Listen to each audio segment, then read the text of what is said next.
Black Panther stars Chadwick Boseman, Lupita Nyong'o, and also Michael B. Jordan, and is directed by Ryan Coogler. Set after the events of Captain America: Civil War and the death of his father, T'Challa, also known as the Black Panther himself, returns home to Wakanda, an African nation which is quite far along in advancements in technology. He succeeds the throne and takes his rightful place as king of the nation. But it's not long after this, his right to the throne is challenged and the fate of the world is in balance. Where are those Avengers when you need them, huh? So it's hard to believe, but this is now the 18th film in the Marvel Cinematic Universe, and 2008's Iron Man is now 10 years old. And sure, there's been some Marvel films prior to that, but that was the one that really kicked off this particular series. And I really enjoyed that film. It was fun, it was exciting, brilliant performances, of course, from Robert Downey Jr., and a brilliant comeback performance as Tony Stark. Perfectly cast there. The Captain America films were quite good as well, particularly the last one, Civil War. I really enjoyed that one. Can't really remember the Thor films too much. The Avenger films I've enjoyed, so it's been a bit of a mixed bag for me, but I think Marvel had a pretty good track record as far as films go. They have ranged in quality, sure, but they haven't really had a dud yet. So Black Panther, of course, was introduced in Civil War, and I really liked that film. I thought it was actually the strongest out of the Captain America series. There was a lot of moral complexity and a lot of deep issues that were explored within that film, having Tony Stark and, of course, Captain America on opposing sides of a crisis. When it comes to new characters introduced into the Marvel world in that film, I found that Black Panther was probably the least interesting out of new characters in that film. You really have to hand it to Spidey, I think. Hey everyone.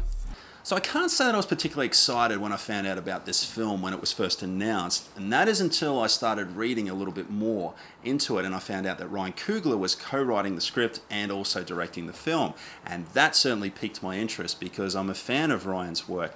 I've enjoyed Creed. I thought Creed was an excellent addition into the Rocky franchise, and also Fruitvale Station, which I enjoyed. And both of those films have Michael B. Jordan in it, and of course Michael is in this film as well. So I'm starting to get a little bit more interested in this film prior to seeing it. You've also got a wonderful cast here. Forrest Whitaker is in this film.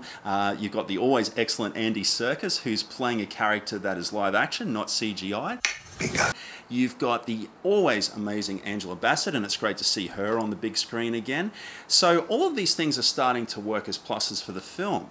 The problem here, the main protagonist, Chadwick Boseman, as Black Panther, I just found him uninteresting. It's probably the best way I can put it. He's just uninteresting. And I think it just really comes down to he's not necessarily bad in the film. Chadwick is, I think, an accomplished actor, but the script just has a very thinly written character here. And Ryan Coogler and Robert Cole, who also co-wrote the script with Ryan, tried to give Black Panther some backstory. You know, there's a subplot with his father, another subplot with his uncle, there's a love interest for him, but I really just didn't care, and by the time that third act rolls around, we've got some great action set pieces. Rhinos, actually, by the way, before I forget. Some really cool rhinos in there. I mean, that's all great, but I just didn't really care about the fate of the character, and I think that's a big problem when your main protagonist in your film is just uninteresting. So I can't really say that I was having fun throughout the whole movie experience. There are some great moments within the film that don't necessarily have to do with Black Panther himself, but it's not enough to say that I had a fun time. And that's what I want when I go into a superhero film, is I really just want to have a good time. I gotta say, I was probably more engaged with the movie going public at my screening in the cinema. About 2 seats over from me, there was an Asian guy. He would have been in his 20s, and roughly around the 20-minute mark, he pulled out his phone and he was starting to play on his phone. And I looked over at him a couple of times and he would put his phone away, and then he would get it out again and keep playing. And I thought, I'll just let him go with it. At the 40-minute mark, roughly around there, he got up and left the cinema. It would have been for about 10 minutes or so. As soon as he got up, there were more people in the audience that were getting out of their seats and leaving the theater.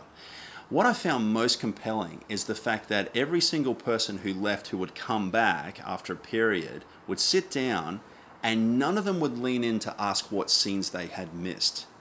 they just weren't that invested in the storyline. Yet, the cinema itself was completely full. I don't understand that. And so, while I was watching this film, I started to contemplate the psychology behind the marketing of these films and how it has a hold on the movie-going audience. An audience that are not really watching the film. I think it's a brilliant story and probably one that's better than what we're showing on screen. But look, Black Panther, it's not a bad film. It's not a terrible film in any way. It's just unnecessary and quite forgettable in many ways. I doubt I'll remember this film in a month's time. If you're a big superhero film fan, go and check this film out. I don't think you'll have a bad time. For everybody else, wait for it on Netflix. It's not an essential watch. I'm going to give Black Panther 2.5 stars. The world's gonna start over. I'ma burn it all. What happens now determines what happens.